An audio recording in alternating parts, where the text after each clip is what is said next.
gift of administration and the gift of the pastor. Next week we'll look at the gift of the apostle. And I say the gift of the apostle for last. It's kind of a deep doctrinal message, and kind of gets into another deep one, and I say that one because it kind of gets into some doctrine. So we're going to look at the gift of administration and the gift of the pastor. As we look at the gift of administration tonight, it often coincides, if you want to use that, it coincides with the gift of leadership and looks at those things. I guess also I need to, before we go any further, if the children would like to go back, Sister Alicia's going back to the fellowship hall. You can follow her, if I get out of my mouth. And she'll be back in the fellowship hall meeting with the children tonight. So if you want to go back with her tonight, she'll be back in the fellowship hall. So the gift of administration and the gift of the pastor. So first of all tonight is the gift of administration. So the gift of administration, as we look at the description of the gift tonight, we'll look at first the description of the gift. And the gift of administration allows a person to organize people and resources for greater efficiency, effectiveness, and success.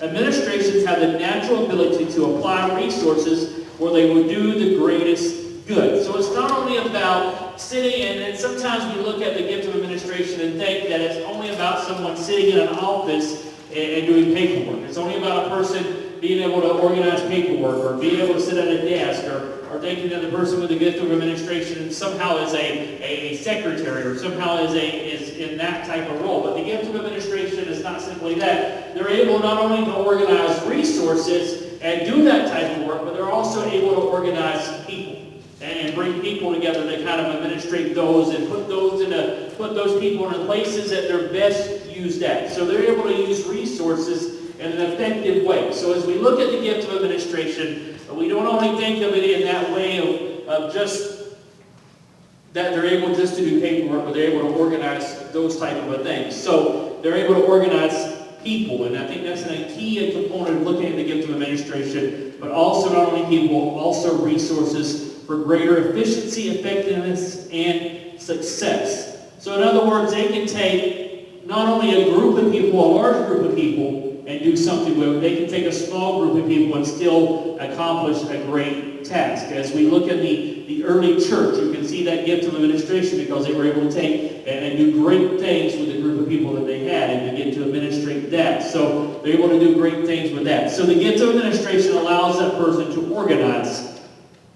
Administrators are good with details and are deeply aware of how and all the parts of a group or organization work together to achieve their goals. So they're often, if you look at them, they're often very detail-oriented. They often get wrapped up into the details of things. And sometimes if you don't have the gift of administration, a lot of people get frustrated with these people because they get so wrapped up into details. They get so wrapped up into those little things. Well, we got to do this, we got to do that, and we get wrapped up into these. And you'll kind of notice when I get into these two giftings tonight, these are the kind of the giftings that are close to my heart because these are some of the giftings that I personally have in my own life and have done inside of churches. And one of the churches I served at, one of my roles, major roles, not only in the pastoral side, was also the administration gift. And I went into that church with the sole purpose of being the administrator, organizing the staff, and organizing how the ministries ran inside of that church so that we could get some of the details worked out. They were a church doing great things, they just didn't have all the details put together. So they were kind of just running from here to there, so we had to organize it to see how they could be better effective use. So they're often detail-oriented, so they have a lot of details about things. The gift of administration is a special ability that God gives for understanding clearly the immediate and the long-range goals of a particular unit of the body of Christ, and the ability to devise and execute effective plans for the accomplishment of these goals. So those are the type of people, when you have the gift of administration, you can make a short-term goal, say, okay, this is what we're going to do now. In the next 3 months, we've got to accomplish A, B, and C. In the next 6 months, we need to do this. In the next year, we need to do this. and then in the next 5 years, this is our goal. In the next 10 years, this is our goal. So they're always in that mode of planning what's next, what's next, what's next. And one of the things that I'm constant in my own personal life and in the ministry of this, and I don't share everything because it would drive you crazy because I'm constantly planning what's next. What are we doing next? What are we doing this way? And early in my life, I would drive people crazy because as I would take my staff and I would say, okay, let's take our ministries, and I would make my ministry team sit down in planning meetings, and I would make them give me a 3-year plan of what they wanted to see in their ministries, and not everybody could plan out that long. And I learned that not all of my ministry teams could do that, because not everybody has that gift of seeing that far into the future. So I had to gear back. And then I said, okay, at least you got to give me a year of what we're going to do in the next year. And even for some people in this room, it's hard for you to plan a year in advance of what you're going to do. For some of you, it's hard for you to plan what you're going to do tomorrow. You know, some of you just kind of go from moment to moment in your life, and that's how you live. And for me, I don't function that way. I have to have a plan for everything. I have to have a plan for what I'm going to do tomorrow. Tomorrow morning, I'm waking up at this time, and I'm doing this. Even when I'm on summer break, and if I didn't have a job, if I didn't have a plan, I need to get up at a certain time. I need to have this plan. And so that's having a plan, and that's what you do in your life. So that administration person has that type of plan and that constant flow of what they're going to do in their life. So they're always constantly driven by goals. And okay, I'm goal driven. So an administrator, and when I say I'm just using this personally because this is kind of how I function. And the gift, when you have that gifting of administration, you function with that whole goal-driven life. That constantly you have a goal for the next thing. And some of you in this room have that gifting. You understand exactly where that gifting is. So if you function that way, more likely you have that gift of administration. So clearly you have goals. The ability to organize and guide human activity. Next one is the ability to organize and guide human activities in such a way that Christ's program are carried out.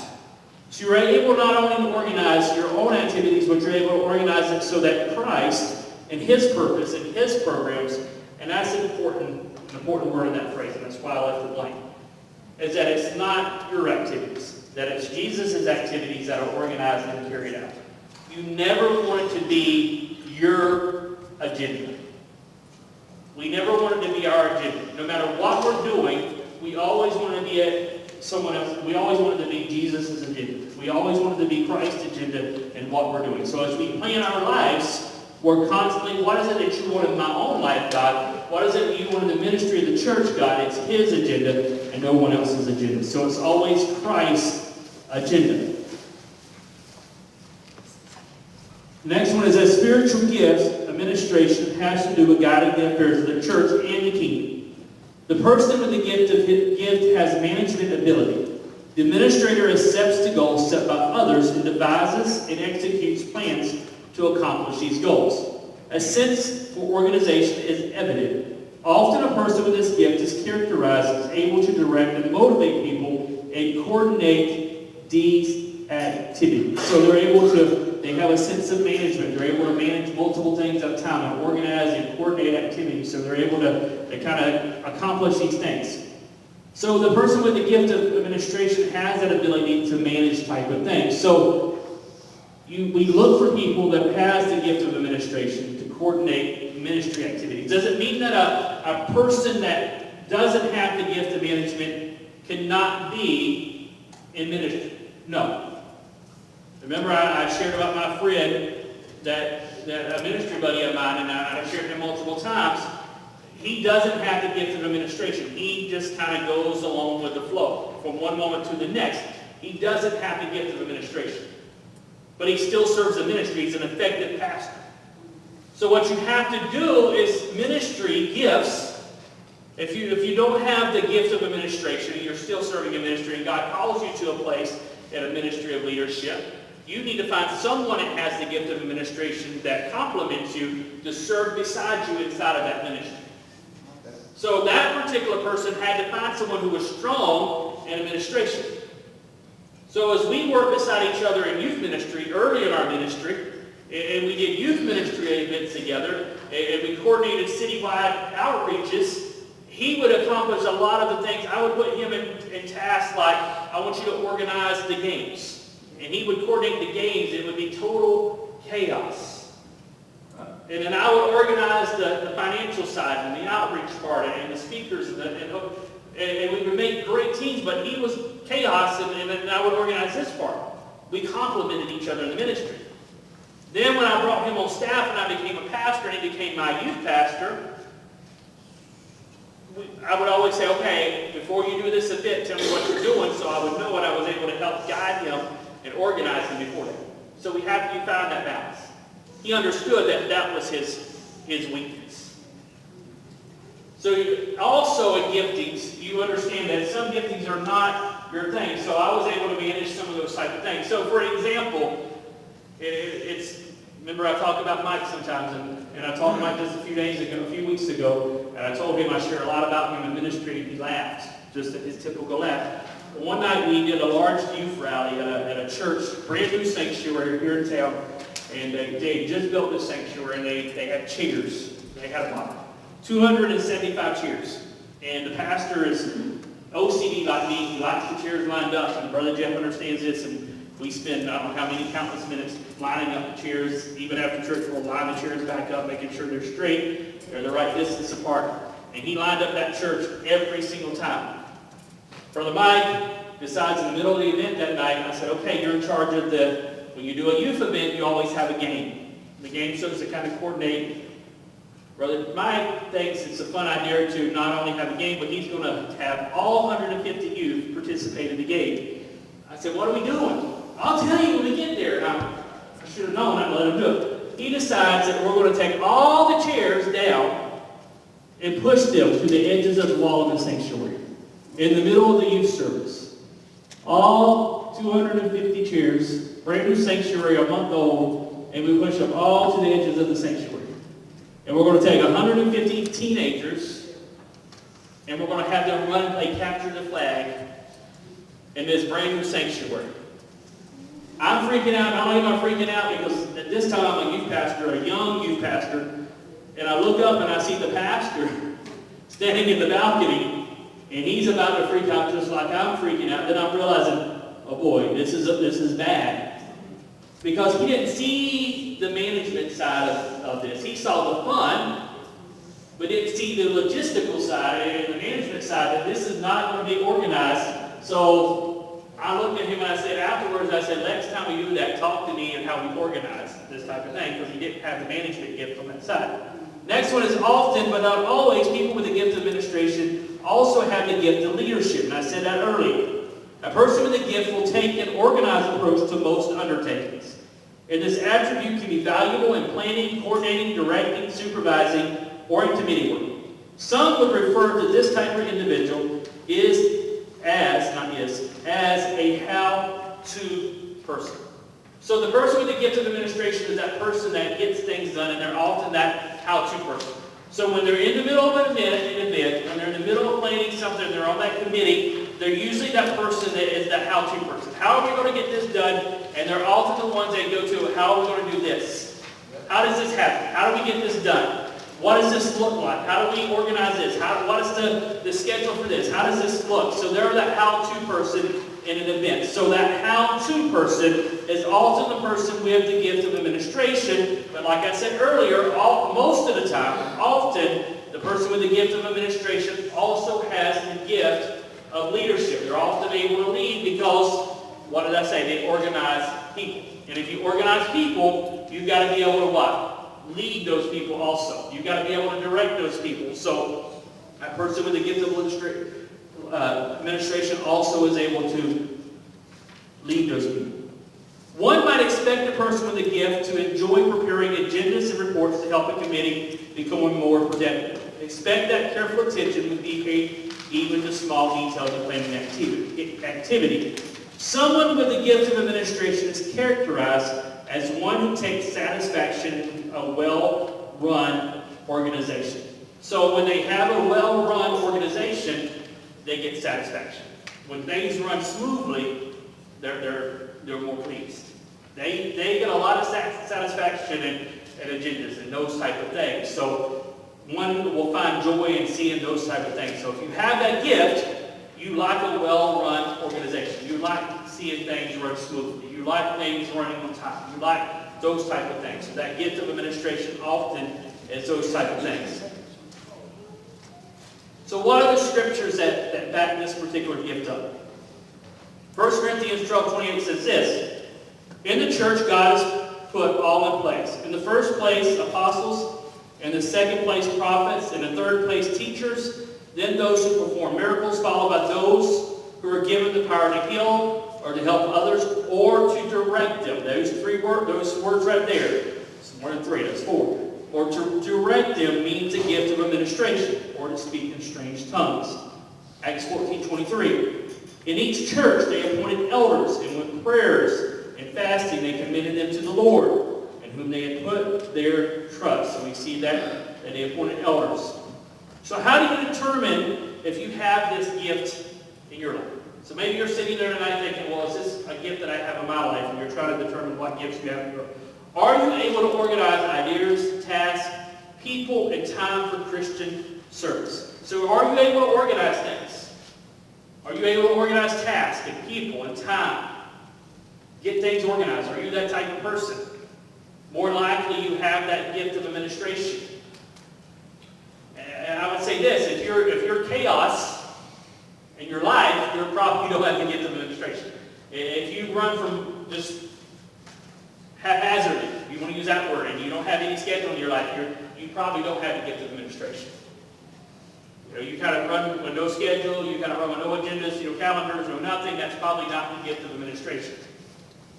But that person that has that constant organization, they're constantly organizing, constantly directing people and getting things together, that's the person with the gift of administration. So, are you able to organize?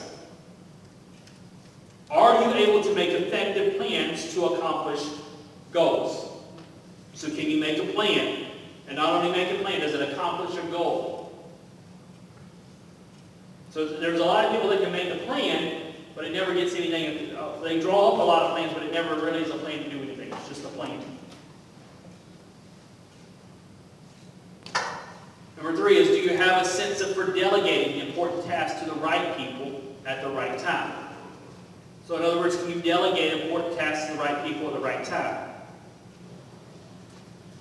I need you to do this, and I need you to do it this time, and get it done.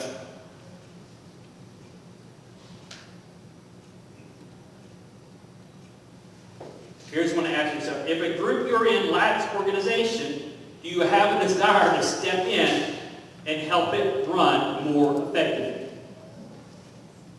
And sometimes that, if you have that gift, that sometimes that one gets you in trouble, because sometimes they think you're bossy, or they think you're trying to take charge, and you want to step in and just, you see chaos in an organization, you want to step in and make it run smoothly, so you kind of just take charge.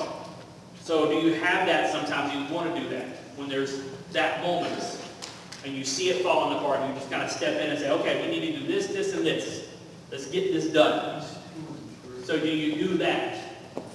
So do you ever try to step in a group that lacks organization? You know, sometimes when you go to I notice this a lot in my own life when I go to a restaurant, when I go to a fast food restaurant, and I just use that as an example. You're watching them behind a counter, and they're just running around, and they're doing nothing. I just want to step back there and say, okay, if you would do this, and you would do this, and the manager would just manage and stop getting in everybody's business, this place would run a lot smoother. But you can't do that, because that's not your job. But you have that desire to do those type of things. So there's always that desire sometimes when you have that gift, or some of you have done that in your own personal lives. When you see something, if you have that gift, you want to jump in. Or even when at times in the past, when I've been at businesses or in different organizations, I've had that desire to step in and do those things.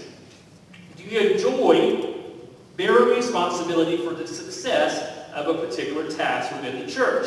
So when you're given a task in the church, do you enjoy taking that task, especially when it's successful?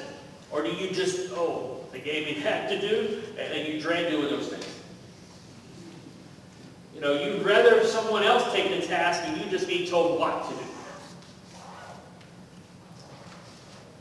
And then lastly, under that, are you able to analyze facts in order to plan for successful completion of a project? So are you able to look at all the facts and then plan for a successful completion of that project? So how do you grow the gift? Being an effective administrator, let me restart that for you. Being an effective administrator requires attention to the basic quality at the core of the gift, that of directing. The Greek word for administration is kybernesis, and it means piloting or steering. A good pilot is never vigilant to steer a ship away from harming catastrophic or titanic proportions. Developing the means by which to watch over the church affairs in areas of involvement as a matter of attention to detail. Record keeping and keeping sight of chosen goals. Learn how to do these things more effectively.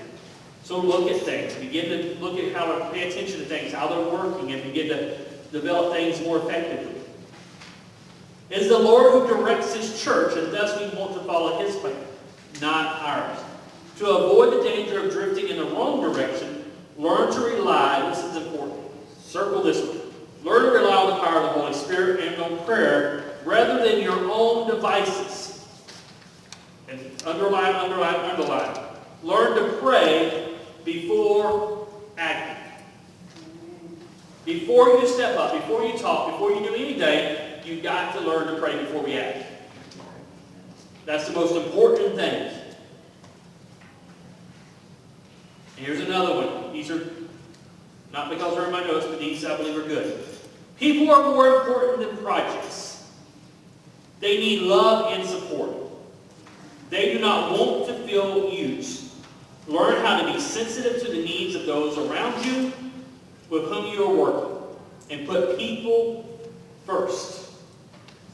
Sometimes it's just not about the goal. We may have a goal, but you know what? If we don't get that goal accomplished, if I minister to people that day, that's what it was all about. And sometimes as a goal-driven person, that's hard.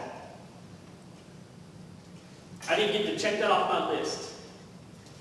But you know what? We got to love on this many people today. It's worth it. You've got to put people first. So sometimes the plans that you have laid out for your life, for what you thought was the plan, have to take the back burner when people's lives are there. When you've got to take a step and say, okay, maybe I didn't get that done today, but I needed to minister to somebody today. So I've got to take that back burner and say, okay, God needed me to do this first. Maybe I didn't get that done. But God needed me to stop and take a break and take care of that person. Or minister to that person. So remember people, that we need to minister to people first. We got to love on people first. Avoid the danger of over-managing or taking over in such a way to exclude their contributions, ideas, or concerns of others. Remember that the Holy Spirit works through us in community. We need each other to get the whole picture. That God has in mind for us. Learn to listen for the still, small voice of God by allowing periods of silence so that those of less aggressive natures can make their contributions come. Sometimes we need to, especially with the gift of administration, because sometimes the gift of administration can come across aggressive, bossy. We jump in and take charge, and what happens is God's given some others gifts, and those people get pushed to the sidelines and they never get a chance to take their role in the church. So we have to be careful not always just to jump in and do those things. Read and meditate on Exodus 18, 13 through 27 to learn how Jethro understood the use of the gift of administration. Seek out other readings about good administrators and learn how they proceeded, methods they used, and initiatives they took to help build up the enterprise. Look for new approaches that will help make things work better. Always striving for improvement. So how do you use your gift?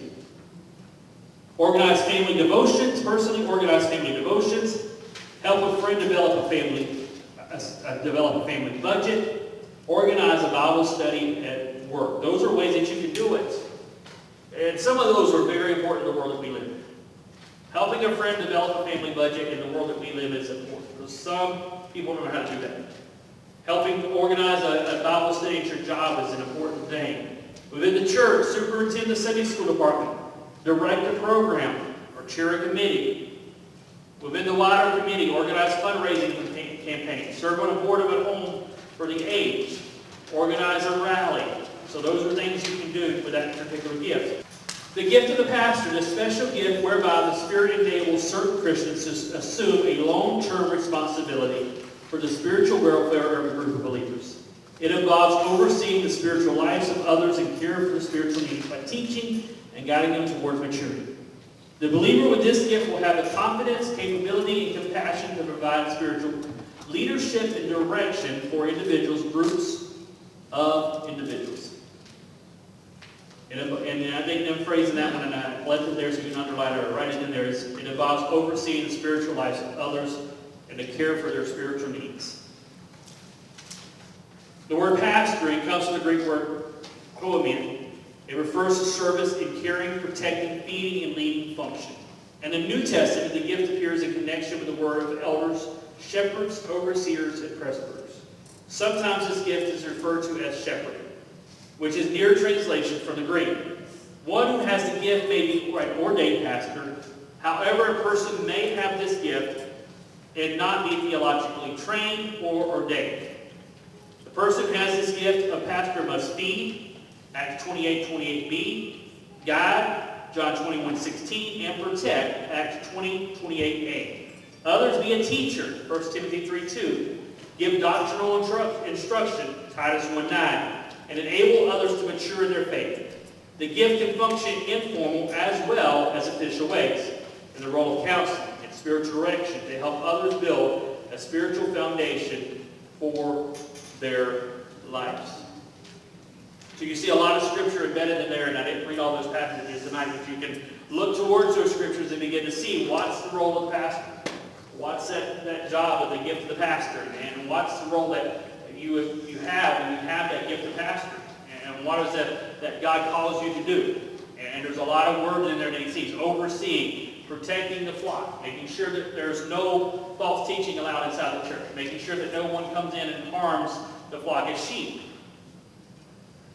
So the scriptures that we use, Ephesians 4:11, and I already listed a bunch up top. Ephesians 4:11, it was he, Christ, who gave gifts to mankind. He appointed some to be apostles, others to be prophets, others to be evangelists, others to be pastors and teachers. He did this to prepare all God's people for the work of Christian service, in order to build up the body of Christ.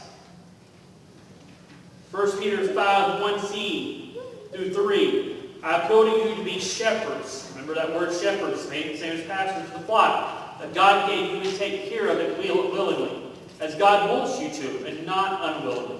Do your work, not for mere pay, but for a real desire to serve. Do not try to rule over those who have been put in your care, but be examples to the flock. 1 Timothy 4:12 through 15. Do not let anyone look down on you because you are young.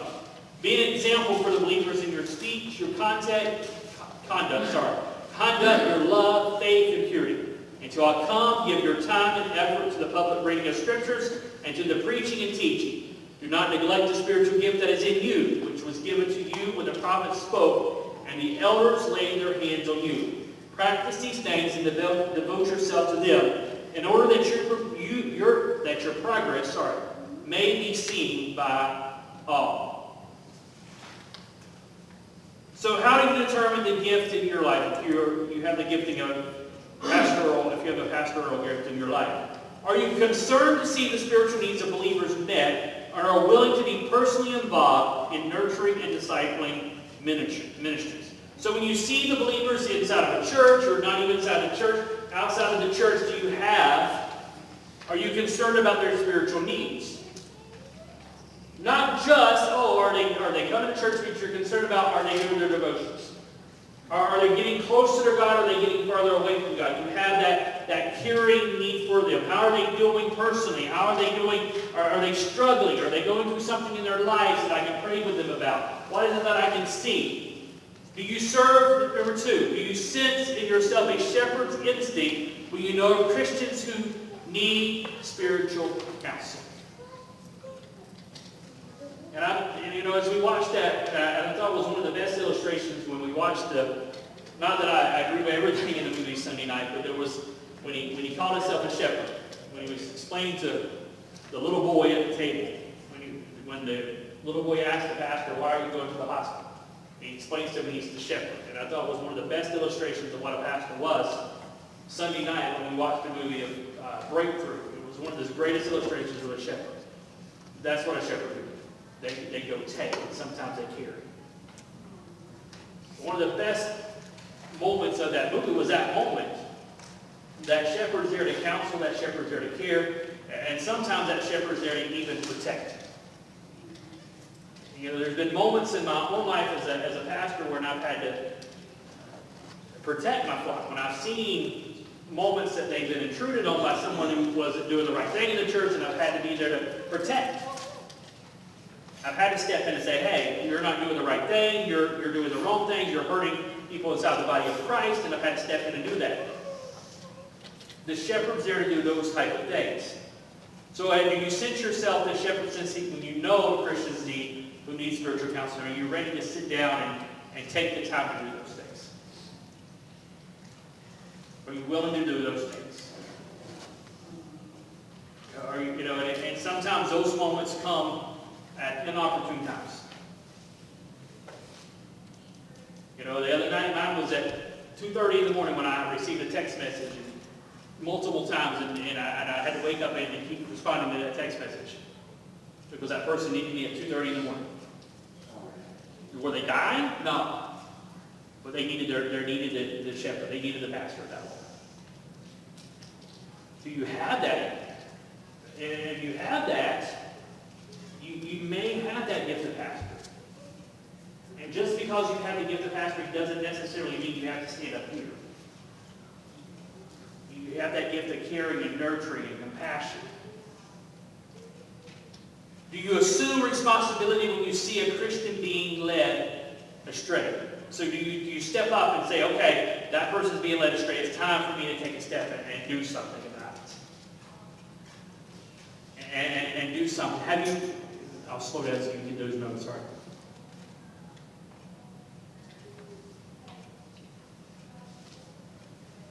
Fourthly, have you helped individual believers by guiding them to relevant portions of the Bible and praying with them?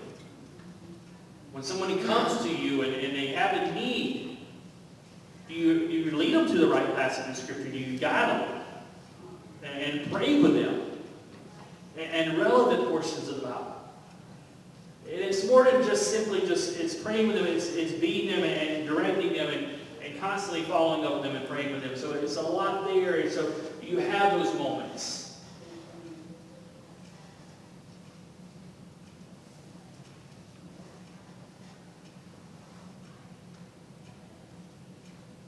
Do you desire to care for the spiritual welfare of a group of young Christians, shut-ins, or people in pain? Is there a desire to care for the spiritual welfare of a group of young Christians? And it doesn't have to be young. I just use that as an example. Shut-ins or people in pain. Is there a desire to care for a group of people? Let's just use that one. That you see a group and you say, I want to care for that group of people. Is there a desire? What is that God's wanting to do in your life? What is that group of people that God wants you to care for? God, show me that group of people. Is there a desire to do that in your life? God burns those people in your heart and you begin to do that. So is there a desire to care for a group of people? And those desires are burned inside of you. And sometimes those are that giftings that God is stirring inside of you. So if you have those giftings, it may be that you have that pastoral gift inside of you. How do you use that gift? Number one is, personally, you strike up spiritual conversations with family or friends, and I should have put this in your note, even strangers. You're able just to lead into those conversations and stir those conversations. You're able to talk to people freely and just kind of lead into those conversations and guide those people to spiritual conversations. Family, friends, and the people that you meet in stores and in restaurants and wherever you go. There's just something about that you're able to guide those conversations. So do you have those things? Do you have those conversations with people? That may be that those conversations come naturally. And sometimes it's not even you're in that moment, but somehow you're able to turn a conversation and go that direction. They may be talking about something totally different. You're able to shift the conversation that way. Or in some cases, they just begin to talk to you about their lives and begin to pour everything about their lives to you. If you have that gifting, because sometimes when you have those giftings, here's the thing about giftings. When you have those giftings, God allows people to come near you, and He uses those giftings, and He sends people to you so that you can use your giftings. He will send those people in your life so that you can use those giftings. For example, if you hang out with me in public long enough, you will eventually learn that you will be in those conversations with me.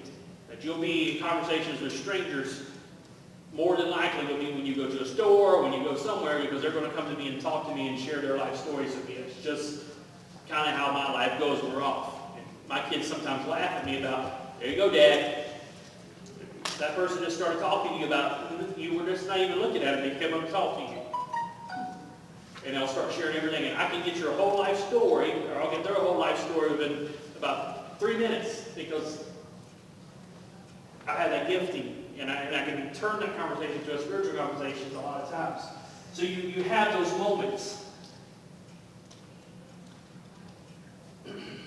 Within the church, become a youth, and I put a youth counselor or a spiritual director for a person who has a need. So you can be a youth counselor, you can be an adult counselor or an adult leader, you can lead a group, so all of those type of things. And I just put some generic things in there. Number 3 is within the wider community, conduct a jail ministry. Volunteer for a child guidance clinic. Lead a campus Bible study or for study groups. There's all type of opportunities for you to use your giftings. They just don't have to be within the walls of the church. And I think I emphasize that every week. I think we need to broaden our sense of ministry, that it's just not always inside of these walls. If we're going to fill this place, we've got to realize that we've got to go outside of these walls. And the people that are in the streets I've got a sense that we've got to get out to them. And how we're going to build a ministry is by getting into the streets and showing them that, hey, it's not only about this. We want to come to you. And when we go to them, when we go to reach out, they'll become to come in, and then we can reach into them. And we can really begin to build that ministry to them.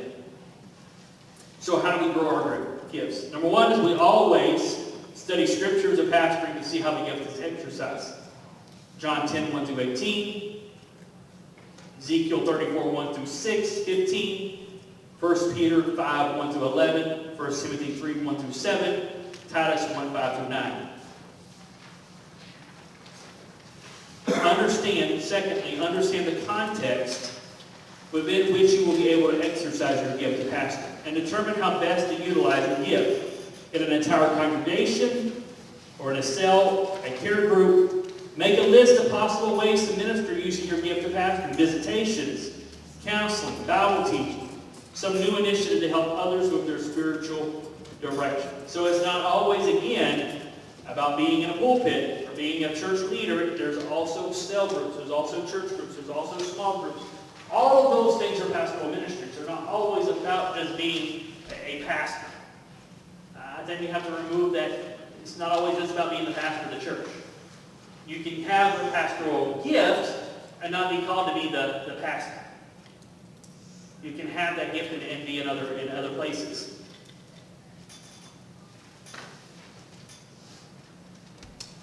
Learn about various disciplines and spiritual direction programs that are available for churches to develop expertise in helping people to deepen their spirituality and enhance